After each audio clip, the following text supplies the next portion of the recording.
This is the PS5 review for High on Life 2. It was written and adapted into video by me, John. Okay, let's get right into it. High on Life 2 is about what you would expect as a sequel. That isn't a bad thing. The only problem is the game might have a harder time at standing out. There's certainly no doubt the original game made waves with its creativity and humour. In 2022, it certainly caught the attention of many people at a time where not many games were releasing for current generation consoles.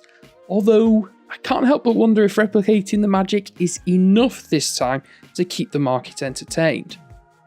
The premise of the sequel feels reminiscent of earlier generation sequels. It seems to serve as a vehicle to help bring about yet another extraordinary set of circumstances in which the main character is placed. However, there is one problem I have with a review of this game. I just don't want to spoil anything. Normally, I would love to tell you all about some rather bizarre moments. However, I just don't want to ruin it for you at all. Part of the charm of this game is that you honestly never know what madness is about to befall you. If I tried to explain this to someone who was unfamiliar with pop culture or video games in general, I would legitimately scare them away. On a more serious note, dealing with the effects of fame is certainly an interesting opening. Beneath all of the bravado, it helped to set up the motivations for a character who just didn't feel fulfilled in the spotlight.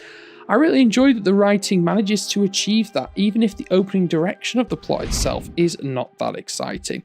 Regardless, a game such as this one is about the journey rather than the destination. Believe me, it certainly leaves an impression on you. As much as I don't want to reveal any of the gags at all, I will say that I ended up bringing home an alien partner who looks like a teddy bear to meet my parents. I couldn't really help but be amused at that one. The first mission of High on Life 2 has you continuing right where you left off. There are enough tutorials here that a new player could jump right into the action. On the other hand, they were also unobtrusive enough as to not bother a returning player. I think this is a nice balance that is hard to achieve. It certainly helps that the control scheme is quite similar to a lot of other modern first-person shooters. That made it an easy game to pick up for me. I also like how they create different situations where you organically need to use your weapons to traverse the area before you get into more serious combat. It feels like another great way to understand what the starting weapons do and how they handle. If there was one improvement I would love to see in this area, it would be that the aerial dash should be unlocked earlier in the game. I feel like it made the game even better to control, and there really wasn't a reason to withhold it for so long. Otherwise, it all works pretty intuitively. I also really enjoyed how it managed to mix encounters that felt more confined with open arenas. It really encouraged me to use different weapons and experiment with combat encounters. There was also an impressive amount of verticality thanks to an extending knife that somehow uses its own guts to propel itself. It honestly reminded me of Doom Eternal when it came to the more open arenas, albeit with not as much platforming elements. The fact that I even made that comparison, however, is a testament to the quality of the game itself. First-person shooters is quite a saturated market, and to be able to be compared with the classics out there is a lot harder than it might seem. However, there is a way in which the movement distinguishes itself from other games. A skateboard. Yes, you heard that right. It sounds almost incomprehensible, but the matter of fact is that they did it. It even works well and manages to make the game feel fast-paced and exciting. There's something to be said for a game that can intuitively implement mechanics like that and make it work. Without a doubt, the game's humour has certainly left an impression on me.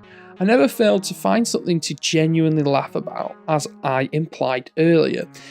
Again, I'm left here with a conundrum of having to resist the urge to talk about many of my favourite moments. I just honestly don't want to spoil it at all. I will say that I have explained some of these truly absurd and crazy scenarios to, has been really well and truly amused by it. To have that kind of effect is certainly admirable. When we come to substance, I can't help but feel that the style of High on Life 2 is the better part of the deal. I spoke of my admiration for the movement and the general open arena style, however, the choice to have a few hub worlds didn't. It was certainly filled with a lot of interesting NPCs and a lot of fun areas to navigate. However, the fact that I could not set any destinations on the map at all meant that sometimes it took longer than I would have liked to figure it out. That might not be a deal breaker for some, but the fact is that generally, this is a feature which can be expected in modern game design. Furthermore, it just felt a little bit cliche to throw in some collectibles which otherwise have little to no effect on the rest of the game. However, there were a few side quests that really did stand out. One of them involved an escape room, and another involved speed dating. So, despite the generally uninspired nature of the hub worlds, there was the NPC encounters and the side quests that made it feel worthwhile in the end. I think that perhaps the biggest area of letdown for me had to be the frequent performance issues. This was even more of a shame as I allowed for time and several patches so that they could be fixed. They were not. I had numerous crashes during my playthrough for which I could not figure out the cause. I also encountered frequent stuttering and pop-in issues. The loading was also longer than many are accustomed to in this generation. This is especially so because despite the brilliant visual design, the graphics themselves are not anything too demanding. It must be said that despite these technical issues, the frequent checkpoints never left me too far behind. I certainly think that whilst it was inconvenient, it wasn't enough to dissuade me from enjoying my experience with the game.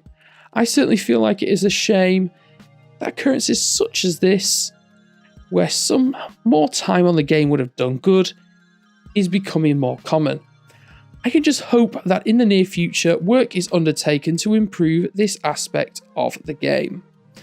Overall, High on Life 2 is actually quite a great game and an even better experience. Those attuned to humour will really appreciate the style and creative flair in this game. The movement and guns are fun and varied enough to make the rest of the game enjoyable. If it managed to do more with the hub worlds and technical issues, it may have even been more impressive.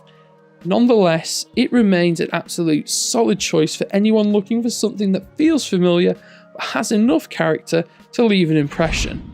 This isn't one I'm about to forget anytime soon. At PSX Extreme, we give High on Life 2 a final rating of 8.0 out of 10. If you would like to see more reviews and articles adapted into video, please like this video and subscribe to see more from PSX Extreme, and we'll catch you in the next one.